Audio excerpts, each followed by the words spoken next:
For Engineering Services General Studies video lectures, visit www.iesgeneralstudies.com. For Mechanical Engineering video lectures and question and answers discussion, visit www.gatmech.com. Question 26.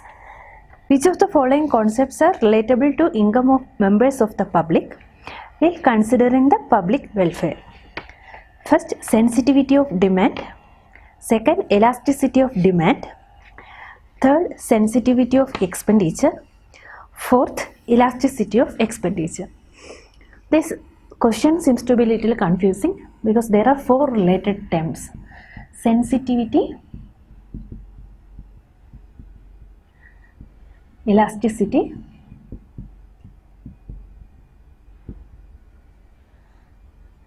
and again the sensitivity and elasticity of demand and expenditure.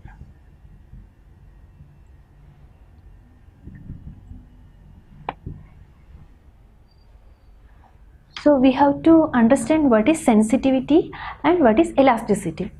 Sensitivity measures the relative changes. Say if for a price and there is demand for a good and the price of the good is changing, then the demand will also change accordingly.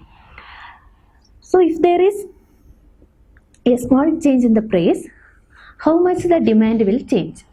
This is mentioned using the term sensitivity.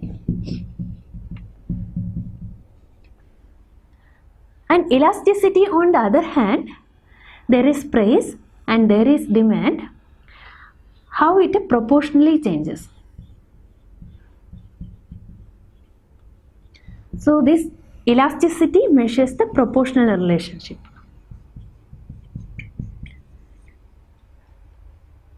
So it measures when the price or income changes, how the demand changes according it. As per, we have two types of good called elastic and inelastic. So if the demand of the good changes in proportion with the price or income, it is called elastic good. It is proportional change. Right. If it is inelastic, the demand remains unchanged. So however the price increases, the demand remains unchanged. It means that good is essential good. Mainly essential good like food grains and all will be not changing as per the price. Anyway, we need it as our basic needs. Such goods will be coming under the inelastic good. But in this question, we are specifically asked about the income relation,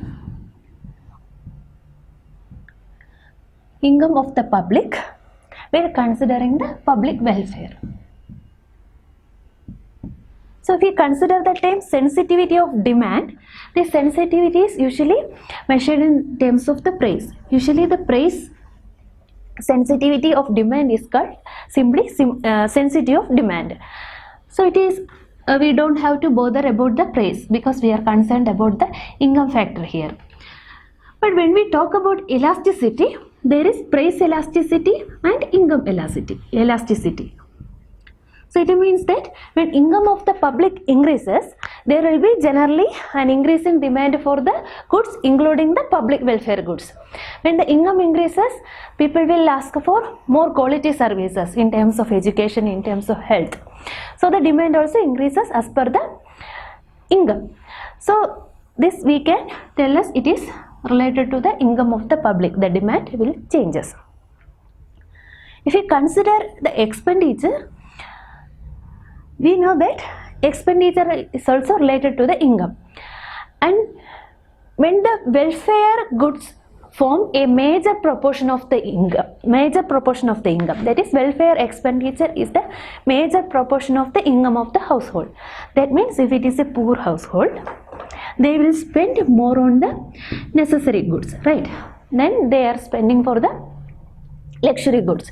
So in their case, they will be very sensitive to the price changes and they will be very sensitive to the income. That means expenditure for the welfare goods will be very sensitive if it is a low income household. In other case, in a rich household, anyway the expenditure will be in proportional to the income. As the income increases, the expenditure will also increases. It includes both basic and luxury goods.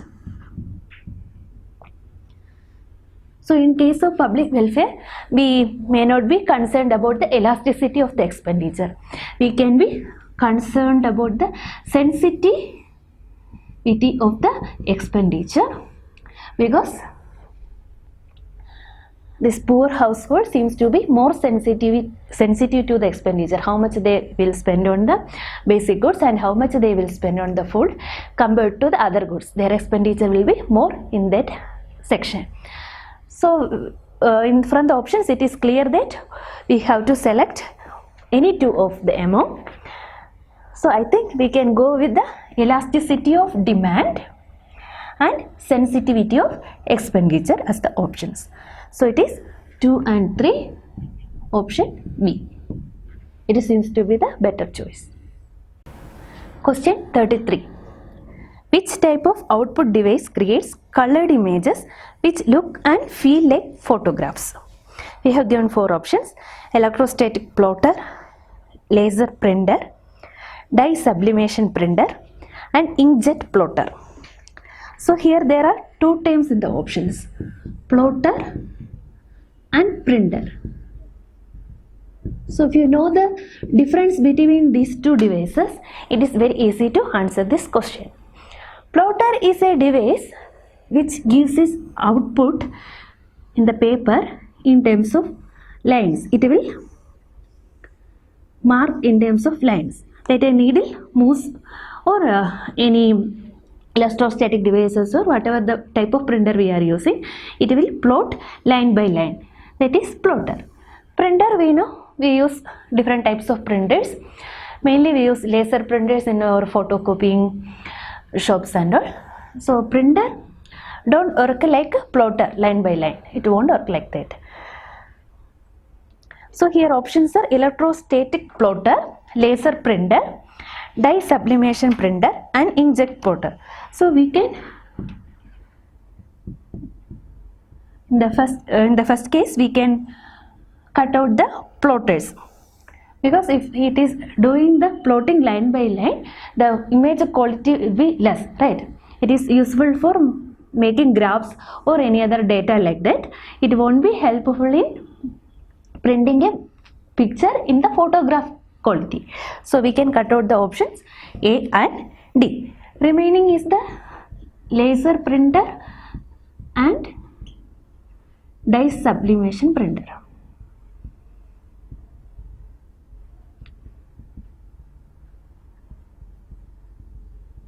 Usually in photography shop, they will go for the dye sublimation printer or inkjet printer. But here we have only 2 options: dye sublimation printer and laser printer. So we can go with the dye sublimation printer because it gives the quality photographs. It uses dyes to get the photographs printed. Laser printer is a commercial purpose printer. We will usually use in our homes or in shops for making photocopies or printing on a commercial scale. So the quality is less here. Quality will be less, but here it gives high quality printouts. Quality is higher. So we can go with the option C. Question 36. Consider the following statements regarding insolation. First, it is the solar radiation that reaches the Earth's surface. Second, it is measured by the amount of solar energy received per square centimeter per minute. Third, it is the amount of solar energy absorbed by the stratosphere. Which of the above statements are correct? Here we are asked about the term insolation. So the term insolation signifies the terms incoming solar radiation.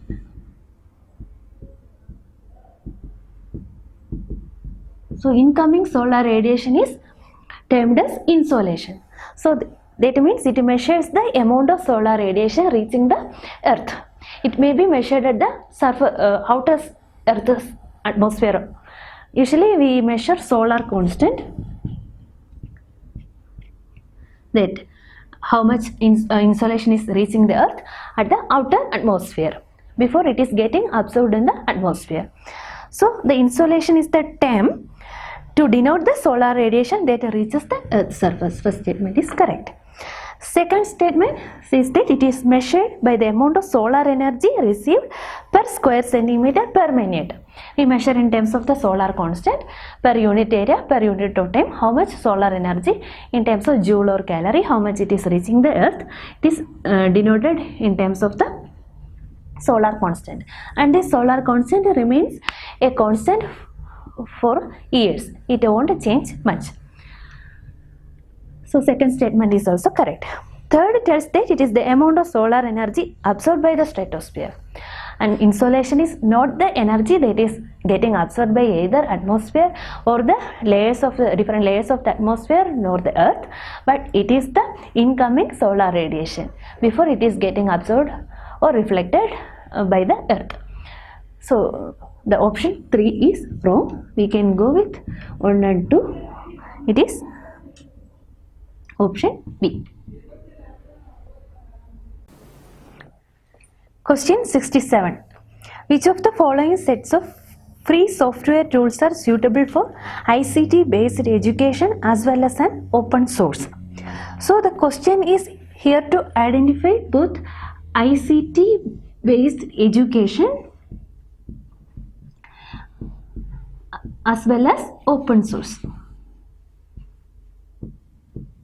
So here the list of some softwares are given: Skylab, OSDAP, PHP, LaTeX, Java, LibreOffice, Audacity, MATLAB, Skylab, Arduino, LibreOffice, LaTeX, Octave, NetDuino, like that.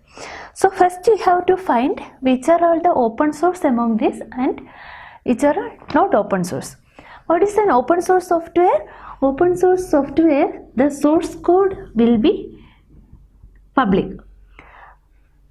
Means anybody can develop this code. So if you remember, there was a open source movement, and Linux operating system has come as an open source operating system opposed to the Windows software. So advantage about this open source is that anybody can modify the source code and develop the features they want, and it will get updated with the contributions from the public. The catch is that many of the softwares given are open source except this MATLAB. MATLAB is not a open source. We have to purchase this software. Otherwise, Java is there. Java, major portion of the Java, that its implementation is open source, but it is not fully open source. And the other softwares given in the list are all open source except this MATLAB. So here the catch is that we have to identify which is suitable for the education. If we go in the first convention that some are open source, first we will think like first option itself we will feel like Skylab, OSDAC, PHP, LaTeX, everything is open source. So we may tend to go with the option A without reading other options. But the softwares given in the other options are also open source softwares. So now let us see the list of softwares given. First one is Skylab. It is a numerical computing software like MATLAB, which can be used for simulation purposes and also for centralization of algorithms and data. So it will be helpful in the science labs. And next is OSDAC. This is a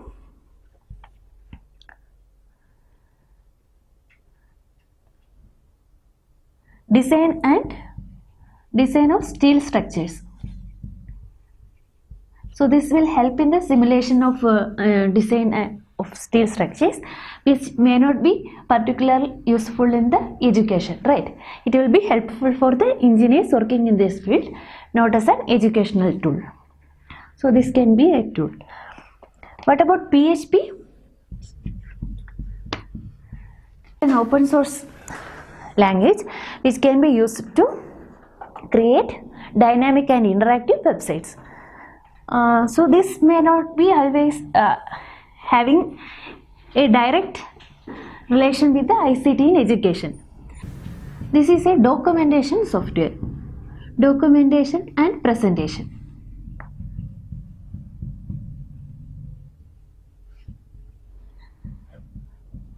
So this can be used for making scientific, especially scientific documentation and presentation, which can be used in the education, right? Teachers can use this tool to make slides, presentations like that. It helps in the scientific documentation especially. Next one is the Java. Java is also a programming language, right? So we can't include Java as a software. LibreOffice. This is an office suite. We know Microsoft Word, Excel, like that. Microsoft is not open source. So this software is an open source software. We can be used for word editing, word processing, spreadsheet creation and all. So it is an office suite. And this is also an open source. And we can use this as a tool for ICT education. We can apply this in many of the applications related to educational activities. What about, we saw that MATLAB is not open source, so we can directly cut the option B. Option B will not be the answer. And PHP is the language, so we can cut the option A also.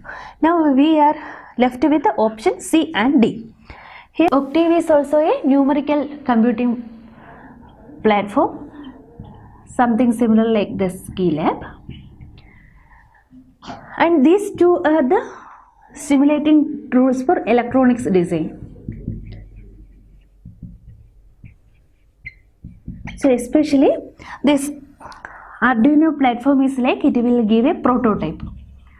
Prototype means it will comes with a microprocessor, and we can design the physical and computer world interface with this interface.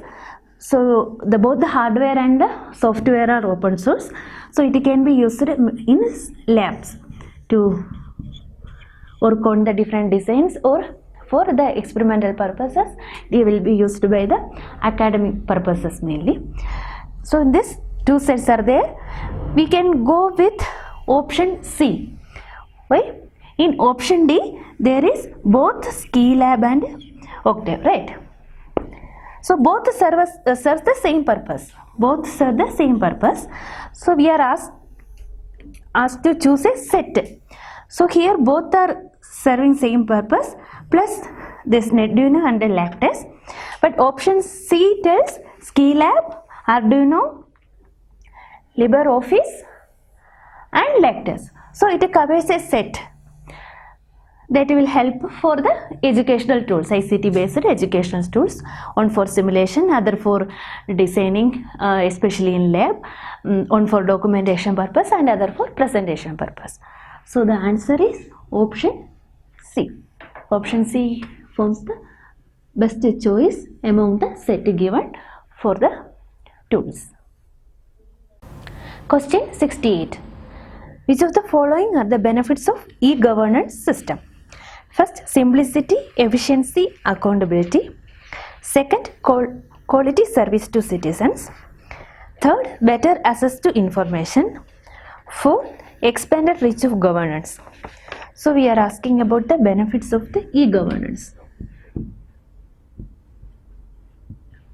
So we have discussed what is e-governance and what are the different types of services that are coming under e-governance in our article, in our website, in our ICT article. And what are what is e-governance? E-governance means use of information and communication technology in governance. So it includes the citizen to government to citizen services, government to business services, and government to government services. So government to citizen, government to business, and government to government. So government to citizen services, if we use information and communication technology, it will be simple, right? We remember that earlier, if you want to get a passport or if you want to get a license, we have to go through difficult process. We have to go to the office, wait for some time. But now with the e-registration systems and the biometric systems and all, it is relatively simpler to get any services from the government. So it makes the process simple, and with the simplification it comes the efficiency, because it reduces the human interface. When we go to a bank, we have to ask the officer or the employee there to get some service. But if we can access the banking services from our system, it is very easy. We are avoiding that human interface there. So there comes more efficiency and less corruption. Less human interference means less corruption and less red tapeism. And with it comes transparency. Transparency means the data will be relatively available to the citizens. Citizen can know where their file is, where, in which office, in which desk it is at present it is, or the status of their any applications they can know from their web. So it increases the transparency. That means data is more freely available. With the transparency comes the accountability. Accountability means we can fix the responsibility. If a person comes to know about the services he is expected to get or what happened to his application, it is very easy to put a particular person responsible for that work under accountability. Similarly, in case of spending funds also, it gives more accountability to the government services now with the use of the internet technologies. Digital payments bring accountability in the cash transactions, for example. So the first option, simplicity, efficiency and accountability, comes with the ICT technologies. So this means the services that the citizens getting will be quality. Quality of the service increases. And third option tells that better access to information. With more contents are coming in the digital format and more local language contents are coming up.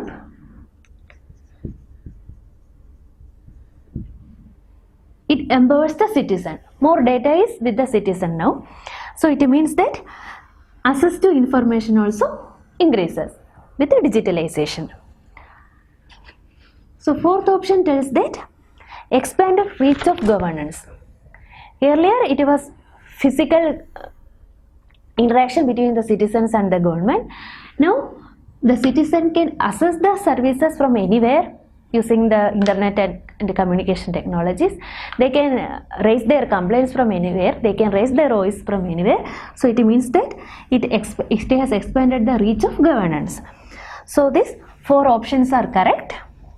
Four options are correct. So the answer is option D. Question 69. This is a simple question. What does CDMA stands for? Code Division Mobile Access, Code Division Multiple Access, Code Division Multiple Applications, Code Division Mobile Applications. We have seen this term CDMA in our article regarding communication technologies. This is a way of multiple access. So M stands for multiple. And there are different ways of multiple access. What does this multiple access means? In communication, we are in a wireless era, right? Mobile communications will happen through the electromagnetic radiations.